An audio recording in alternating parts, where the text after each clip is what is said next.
Εμείς πάμε να δούμε τα λιμάνια φεύγουν 130.000 αυτές τις ημέρες. Είναι ο αριθμός που υπολογίζεται ότι θα αναχωρήσουν από τα λιμάνια του Πειραιά, της Ραφίνας και του Λαβρίου. Η Χρυσίτα Νικητάκη όμως είναι στην κορυφή των λιμένων, στον Πειραιά. Χρυσίτα. Τι πιο σύνηθες θα έλεγε κανείς, Νίνα, που μας χάνετε, που μας βρίσκεται στο λιμάνι του Πειραιά. Είμαστε στο μεγαλύτερο λιμάνι και σήμερα λοιπόν Κυριακή καταγράφεται η μεγαλύτερη επιβατική κίνηση του τριημέρου. Έχουμε και επίσημα στοιχεία, βασιζόμαστε σε αυτά όσον αφορά το λιμάνι του Πειραιά. Έχουμε λοιπόν για το διήμερο της Παρασκευής και του Σαββάτου ταξίδεψαν συνολικά σχεδόν 60.000 επιβάτες από εδώ, από το λιμάνι, προς τους νησιωτικούς προορισμούς, ενώ σχεδόν 16.000 επιβάτες είχαν προορισμό τα νησιά του Αργοσαρονικού για πιο ολιγοήμερες διακοπές.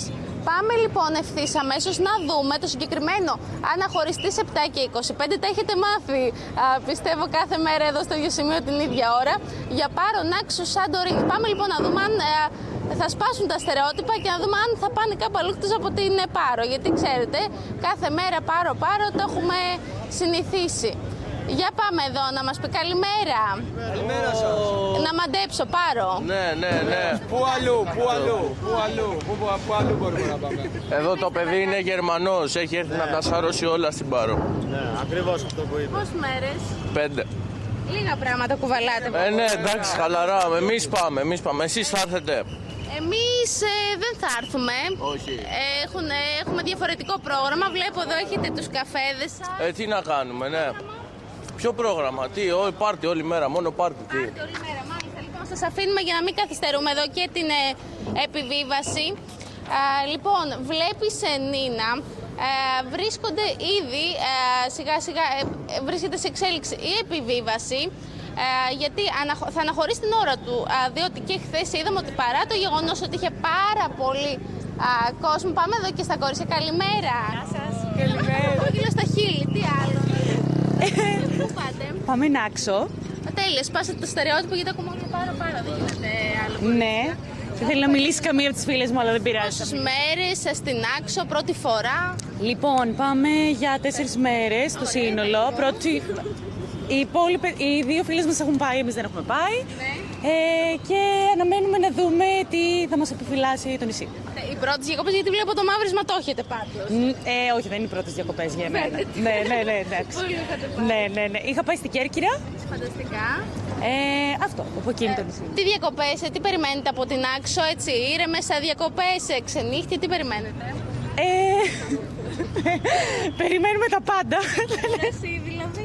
Ναι, ξεκούραση, αλλά και όχι και τόσο ξεκούραση, θα δούμε. Πάντως για κορίτσια έχετε πολύ μικρές βαλίτσες, ομολογώ να πω.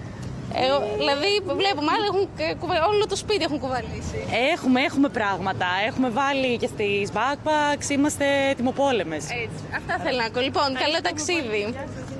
Λοιπόν, Νίνα, βλέπεις εδώ, βρίσκεται σε πλήρη. Μ' αρέσει που παρατηρείς, Χρυσίτα, ζυγίζεις ακόμα και τις αποσκευές των ταξιδιωτών, έτσι. Βλέπεις, από πάνω μέχρι κάτω κοιτά τα κορίτσια. Λοιπόν, το τονίζω. Και σήμερα θέλω να το επισημάνω ότι αναμένουμε τη μεγαλύτερη έξοδο του τριημέρου, διότι μεσολαβούσε το Σαββατοκύριακο, όμως πολλοί φεύγουν σήμερα. Εν ώψη τώρα και του 15 Αύγουστου που είναι σε 6 ημέρες, αν δεν κάνω λάθος. Οπότε φεύγουν για τα νησιά των Κυκλάδων. Θα δούμε και καθ' όλη τη διάρκεια της ημέρας, πιο πολύ βέβαια για του Αργοσαρονικού, διότι τα συγκεκριμένα πλοία αναχωρούν στις 7 και 25 το Blue Star Δήλος και το Blue Star Πάρος στο βάθος αναχωρεί στις 7:30.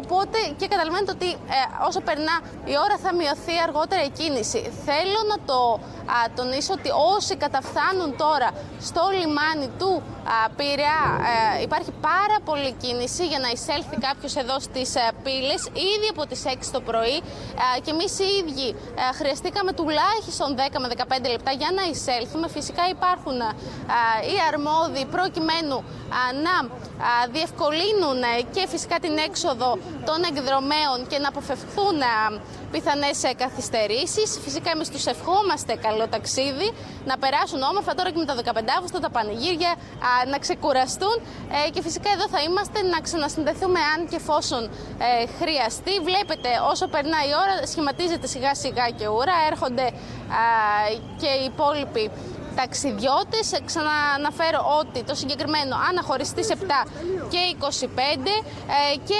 εκτιμάται σύμφωνα με τα επίσημα στοιχεία ότι περισσότεροι από 34.000 επιβάτες θα αναχωρήσουν από τον Πειραιά, ενώ για τα νησιά του Αργοσαρονικού υπολογίζεται ότι θα ταξιδέψουν περίπου 9.300 επιβάτες. Τώρα, να κλείσω με τα δρομολόγια. Είναι προγραμματισμένα σήμερα 23 δρομολόγια από το λιμάνι του Πειραιά, ενώ προς τα νησιά του Αργοσαρονικού θα πραγματοποιηθούν 34 δρομολόγια με ταχύπλοα και 24 με οχηματαγωγά πλοία. Φυσικά να βρίσκονται όλοι οι ταξιδιώτες τουλάχιστον μία ώρα νωρίτερα από την προγραμματισμένη ώρα αναχώρησης. Και από το ρεπορτάζ που κάνουμε και τις προηγούμενες ημέρες είδαμε ότι πολλοί επιλέγουν τα νησιά του Αργοσαρονικού. Χθες λοιπόν φεύγαν και επιστρέφουν σήμερα ή και χθες αργά το βράδυ. Δηλαδή είναι και αυτά στην εκτίμησή τους. Βέβαια οι περισσότεροι φεύγουν έτσι για περίπου 4 με 5 μέρες, όπως ακούσαμε τώρα και στη ζωντανή σύνδεση, Νίνα. Χρυσίτα, να σε ευχαριστήσουμε πολύ. Μας αρέσει να βλέπουμε τέτοιες εικόνες, γιατί ακόμα και αν δεν είμαστε εμείς εκεί, δεν συμμετέχουμε και δεν είμαστε με μια βαλίτσα και ένα σακίδιο έτοιμοι να επιβιβαστούμε, μας δημιουργείται η ψευδαίσθηση ότι μπορεί κάποια στιγμή να έρθει το πλήρωμα του χρόνου και να αρμενήσουμε και εμείς να φύγουμε. Σε ευχαριστούμε πολύ. Σε παρακολουθούμε εδώ. Είδαμε το ρεπορτάζ της Χρυσίτας Νικητάκη.